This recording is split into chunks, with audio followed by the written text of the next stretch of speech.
നമസ്കാരം. നമ്മുടെ ഇലക്ഷൻ ചെന്നൈ, തമിഴ്നാട്, നമ്മുടെ വിജയുടെ കാര്യമാണ്.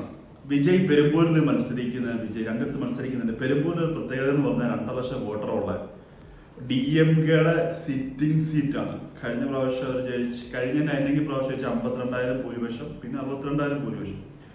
അങ്ങനെ നിൽക്കുന്ന വലിയൊരു സ്ഥലത്ത് വിജയ് നിന്ന് വിജയിച്ചു കഴിഞ്ഞാൽ അത് ഉറപ്പായിട്ടും അത് വിജയ്ക്ക് ഭയങ്കര ഒരു പേരാണ്. പക്ഷെ വിജയ് ചെന്നൈയിൽ എവിടെ നിന്നാലും വിജയിക്കും എന്നുള്ളൊരു, തമിഴ്നാട്ടിൽ എവിടെ നിന്ന് വിജയിക്കും എന്നുള്ളൊരു തരംഗം ഓൾറെഡി വിജയ് ഉണ്ടാക്കിയിട്ടുണ്ട്. അപ്പം അതിനകത്ത് ഒരു കാര്യം എടുത്തു പറയേണ്ടത്, ജനനായകൻ സിനിമ ഇപ്പം നെറ്റിലൊക്കെ ഭയങ്കരമായിട്ടുണ്ട്. അതിപ്പോൾ സ്പ്രെഡായി. ഇനിയിപ്പോൾ എവിടെ നിയന്ത്രിച്ചു കഴിഞ്ഞാലും അത് അങ്ങനെയൊക്കെ പോത്തുള്ളൂ. അപ്പം അതുകൊണ്ട് 2 കാര്യമുണ്ട്.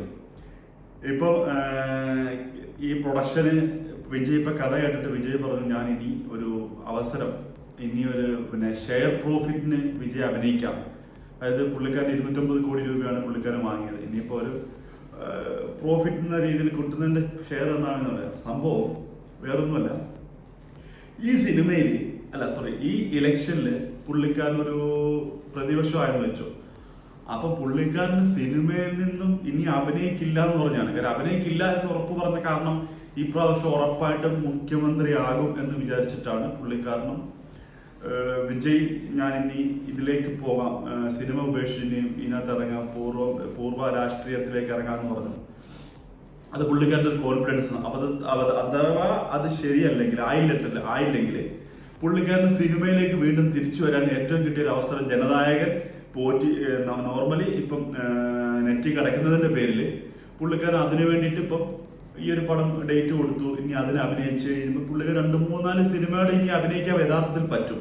കാരണം ഈ ഇലക്ഷൻ ഇറങ്ങുമ്പോൾ ഏകദേശം നല്ലൊരു ഫണ്ട് പുള്ളിക്കാരൻ്റെ കയ്യിൽ നിന്ന് ഇറങ്ങുമ്പോൾ പുള്ളിക്കാരൻ മനസ്സിലാവും, ഇലക്ഷന് ഇറങ്ങിയാൽ ഇത്ര ഫണ്ടായി, ഇനി 5-6 സിനിമ അഭിനയിച്ചാൽ മാത്രമേ ഇതൊന്നും ടാലിയാക്കാൻ പറ്റൂ എന്നുള്ളൊരു തോന്നൽ വന്നു കഴിഞ്ഞാൽ ഉറപ്പായിട്ടും ഓക്കെയാണ്. പിന്നെ DMK ഇതൊരു 2ാമത്തെ ഭരണം. ഇതൊരു കരുണാനിധിയുടെ കാലത്താണ്, 2 വട്ടമായി. ഈ കരുണാനിധിയുടെ കാലത്ത് 2 വട്ടം അടുപ്പിച്ച് 10 കൊല്ലം ഭരിച്ചെന്ന് പറഞ്ഞു ജയലളിതയുടെ ഭാഗത്ത്. സംഭവം എന്ന് പറഞ്ഞാൽ MGRന്റെ വേറെ ചരിത്രം കൂടി പറയാം. MGR എന്ന് പറഞ്ഞ വ്യക്തി പിന്നെ സ്റ്റാലിന്റെ ഫാദർ, കരുണാനിധി പ്രൊഡ്യൂസ് ചെയ്ത സിനിമയിലെ നായകനായിരുന്നു MGR.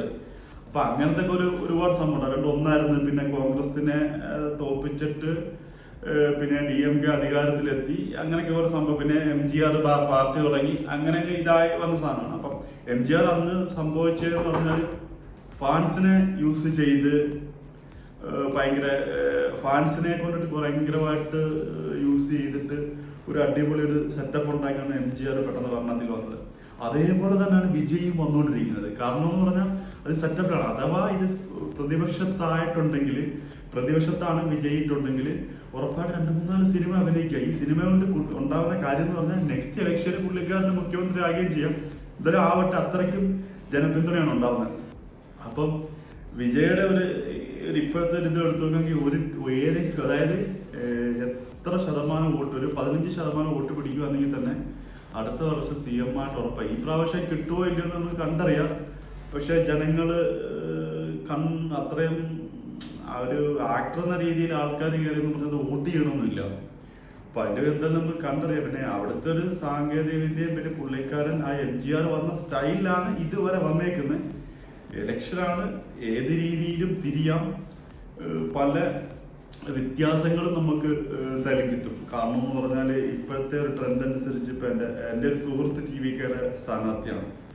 ഇപ്പൊ പുള്ളിക്കാരൻ അടുത്ത് വിളിച്ചത് എവിടെന്ന് പറയുന്നില്ല, കാരണം വേറെ.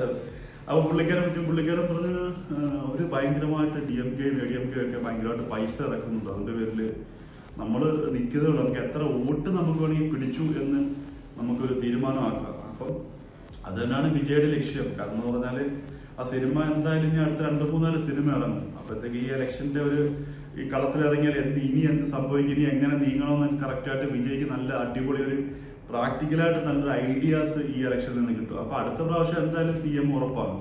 അതിന് എന്തുകൊണ്ട് കഷ്ടപ്പെട്ടിട്ടും കാര്യമില്ല. ഈ പ്രാവശ്യം പിന്നെ ADMKയും പിന്നെ DMK ഒക്കെ ഒത്തുപിടിച്ച് ഇപ്പം നല്ല രീതിയിൽ തന്നെ. കാര്യം 2 പേരെ തോപ്പിക്കാനുള്ള ഒരു കക്ഷി വിജയ് തന്നെയാണ്. കാരണം എന്ന് പറഞ്ഞാൽ വോട്ട് എത്രത്തോളം അദ്ദേഹം പിടിക്കുമെന്നൊക്കെ, എന്തായാലും വോട്ട് എത്രത്തോളം പിടിക്കുമെന്നുള്ളത് നമുക്ക് ഈ ഒരു സിറ്റുവേഷന് ഇതൊക്കെ അനുസരിച്ച് അറിയാൻ പറ്റും. എന്തായാലും നമുക്ക് കണ്ടു തന്നെ അറിയാം. എന്തായാലും നമ്മളെല്ലാം വെയിറ്റിംഗ് ആണ്. അപ്പം നമ്മൾ TV KK സപ്പോർട്ട് ചെയ്യുന്നത്. അപ്പം ഓക്കെ, എന്തായാലും കണ്ടറിയാം. ബൈ.